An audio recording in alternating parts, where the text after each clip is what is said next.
महाविकास आघाडीला महाराष्ट्रात उत्स्फूर्त प्रतिसाद मिळतोय। ज्या पद्धतीने शरद पवार साहेबांना महाराष्ट्राने प्रतिसाद दिलेला आहे, उद्धवजींच्या सभेला प्रतिसाद दिलेला आहे आणि काँग्रेसच्या ते बघितलं तर महाराष्ट्रात महाविकास आघाडी येण्यासाठी पूर्ण वातावरण तयार झालेलं आहे आणि महाराष्ट्र महाविकास आघाडीच्याच पदरात माप घालेल अशी मला खात्री आहे। खरं तर लोकसभेला शरद पवार गटाचा स्ट्राईक रेट चांगलाच पाहायला मिळाला होता। आता काय परिस्थिती दिसते त्यापेक्षा आताही चांगलाच स्ट्राईक रेट राहील आणि आमच्या चांगल्या जागा येतील असा आम्हाला विश्वास आहे। शिवसेनेच्या येतील आणि काँग्रेसच्याही चांगल्या जागा येतील। निवडणूक ज्यावेळी जाहीर झाली त्याचवेळी तुम्ही सांगितलं होतं की एका टप्प्यात निवडणूक टप्प्यात कार्यक्रम होईल। काय आता वातावरण प्रचार तर झालाय, सांगता झाले, काय दिसते वातावरण राज्याचं? महाराष्ट्रामध्ये लोकसभेच्या निवडणुका किती टप्प्यात झाल्या हे तुम्हाला आठवतंय, पण ते टप्पे महाग गेले भारतीय जनता पक्षाला असा त्यांचा समज आहे। त्यामुळे एकाच टप्प्यात त्यांनी निवडणूक घेतलेली आहे आणि त्यामुळे एका टप्प्यात ही निवडणूक होत असल्यामुळं महाराष्ट्रभर आम्ही सगळ्यांनी बरीच मेहनत सगळ्या नेत्यांनी कार्यकर्त्यांनी केलेली आहे।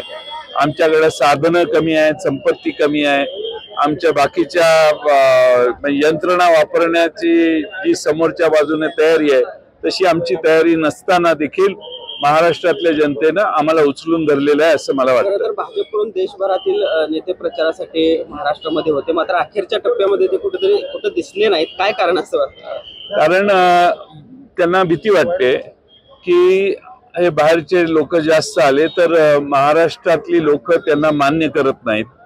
महाराष्ट्र गुजरातला गुजरातचं मांडलिकत्व महाराष्ट्राने स्वीकारलेलं आहे आणि महाराष्ट्र हा गुजरातला अंधन देण्याचं काम हे सध्याचं महाराष्ट्रातले नेते सत्तारूढ पक्षाचे करतायत।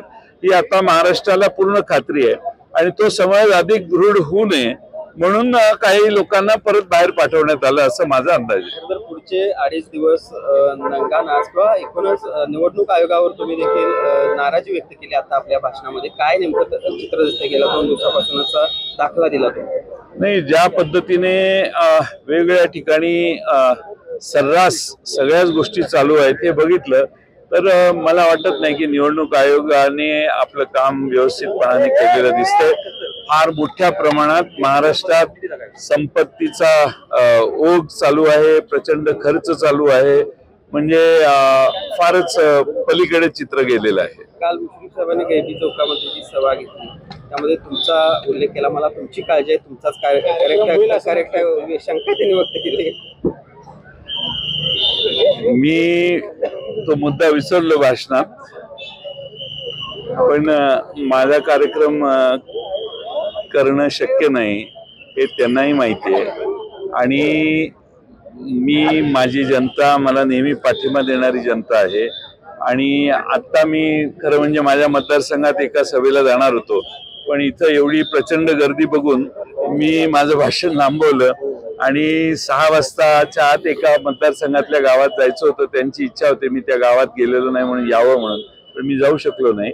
पण सांगण्याचा मुद्दा असा की माझा मतदारसंघ सुरक्षित आहे, महाराष्ट्रात सगळ्यात माझी जनता माझ्या मागं ठामपणानं आहे। त्यामुळं कुठल्या चौकात भाषण केलं म्हणून कुणी मागं पुढे होतो असा गैरसमज करण्याची गरज नाही।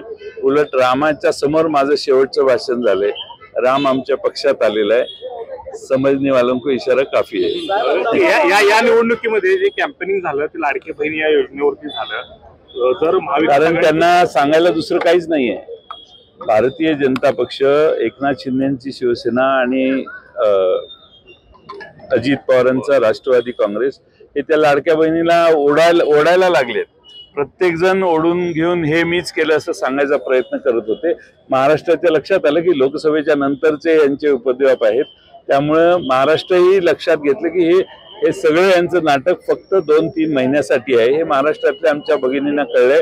आम्ही महालक्ष्मी योजना जी जाहीर केली आहे, महिन्याला 3000 रुपये महाराष्ट्रातल्या गरीब घरातल्या महिलांना देणार, ती योजनाच महाराष्ट्र स्वीकारेल असा मला विश्वास आहे। प्रचार संपलाय मात्र रात्र वैरायचे असं म्हटलं जातंय, काय आता तुम्ही कार्यकर्त्यांना आवाहन कराल? महाराष्ट्र मी मगाशीच सांगितलं की आज उद्या परवा संध्याकाळपर्यंत 6 वाजेपर्यंत आपल्या सगळ्यांनी डोळ्यात तेल घालून आपल्या सगळ्याच मतदारांची काळजी घ्यावी, कुठल्याही परिस्थितीमध्ये चुकीच्या पद्धती वापरल्या समोर जाणार नाहीत आणि आपल्या मतदारांच्यावर दबाव येणार नाही.